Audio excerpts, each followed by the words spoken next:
In a quiet town lived Chijioke, a humble mechanic known for his honesty and kind heart. One rainy evening on his way home from the workshop he saw Ada, a beautiful young woman, selling roasted corn by the roadside. Her clothes were old, her hands rough, but her eyes carried big dreams. She was taking care of her aging parents, barely surviving yet still hopeful. They started talking. Chijioke learned she had passed her university entrance exams but couldn't afford to go. Her dream of becoming a lawyer was slipping away. Chijioke felt deep compassion for her. Even though he was 15 years older, he saw her not only as a girl in need but as someone he could love, protect, and build a future with. He told her, "Let me pay for your schooling. When you finish, we can marry and build a life together." Ada hesitated, then nodded with tears in her eyes. "I'll never forget this. I swear." Chijioke worked harder than ever. He skipped meals, took night shifts, and even sold a piece of his late father's land to pay her fees. Every semester he sent her money for food and books. People laughed at him, but he proudly called her "my future." But as the years passed, Ada began to change. She became more polished. Her speech changed. Her social media photos looked fancier. Her messages to him grew shorter. "I'm busy" became her favorite excuse.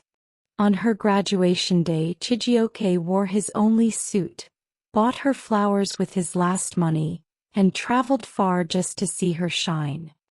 He sat quietly at the back, smiling with pride. But Arda avoided him. She introduced him to her friends as an old family friend. That night she left without saying goodbye. Weeks later, Chijioke saw her engagement photos online. Ada stood beside a young, wealthy doctor she had met during her internship. Caption read, "Forever grateful for love that found me in my becoming." The words cut him deeply. Chijioke sent her a quiet voice note. "I carried your future like it was my own." "Why?" She replied, "I never promised you forever. You helped me, yes, but love cannot be forced.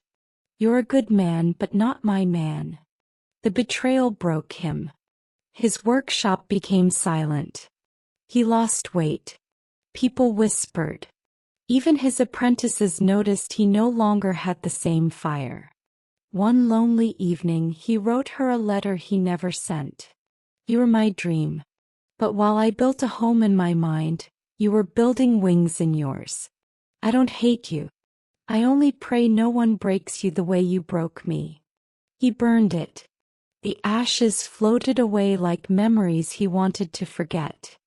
Later, Madame Ifioma, a bold widow and longtime customer, noticed his sadness. She told him, "You're not the first man to be used. But don't let her stop your life. Get up, Chijioke." That night he cleaned his workshop, shaved, and wrote on the wall, "Pain is fuel. Use it to rise." He joined a business course, learned how to grow his work, and began training young boys in his craft. Soon his story was featured in a newspaper titled, "The Mechanic Who Turned Pain into Purpose." One day Arda returned to town, divorced, tired, and much changed. He came to his workshop. "Chijioke," she said softly, full of regret. He looked at her and calmly replied, "I don't hold bitterness. But I don't hold space for betrayal either.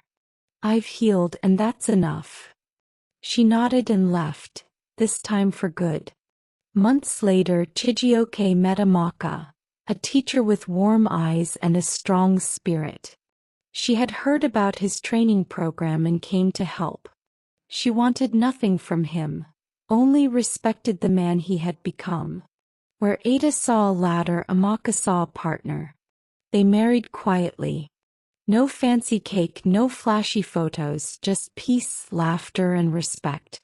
And as one chapter closed, Chijioke realized, Sometimes heartbreak is the soil where destiny grows. What one person throws away, another will treasure. In the end, peace is the best revenge. Chijioke's story reminds us that true help should come from the heart, not with hidden expectations. Real kindness is a gift, not a trade. But it also uncovers a deeper issue that affects countless young people. Poverty is still a heavy chain that keeps many from pursuing education. Talent, brilliance, and ambition often die quietly, not because children lack dreams, but because they lack opportunity. No one should have to rely entirely on another person's sacrifice to step into a classroom or secure a future. Governments and good leaders must do more. Affordable student loans, grants, and flexible repayment systems should be in place so that education is not a privilege for the wealthy but a right for all. Public-private partnerships can also play a huge role. Corporations, NGOs, and community organizations can create scholarship programs, vocational training centers, and mentorship networks that bridge the gap between potential and opportunity. Schools themselves can become more innovative, offering part-time study options, work-study programs, or digital learning platforms that reduce costs for students who need flexibility. Communities can also set up educational trusts, pooled contributions from citizens to support promising children whose families cannot afford tuition. Even religious institutions and local leaders can be instrumental by mobilizing resources to sponsor young people and teaching the values of accountability and gratitude.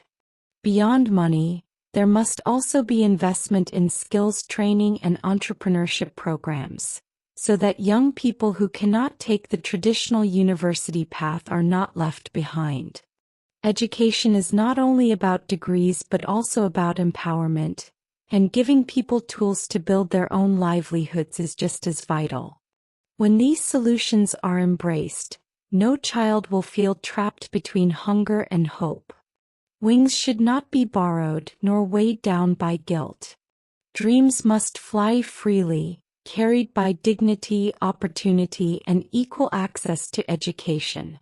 Because a society where every dreamer can rise is a society where everyone prospers. Real love and real kindness should never be a transaction. To give without expecting is the purest form of humanity. Yet his journey also shines a light on a deeper wound in our society. How many dreams are buried not for lack of talent but for lack of opportunity?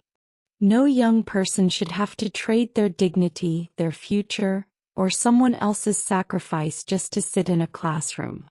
Education should never be a privilege. It should be a bridge.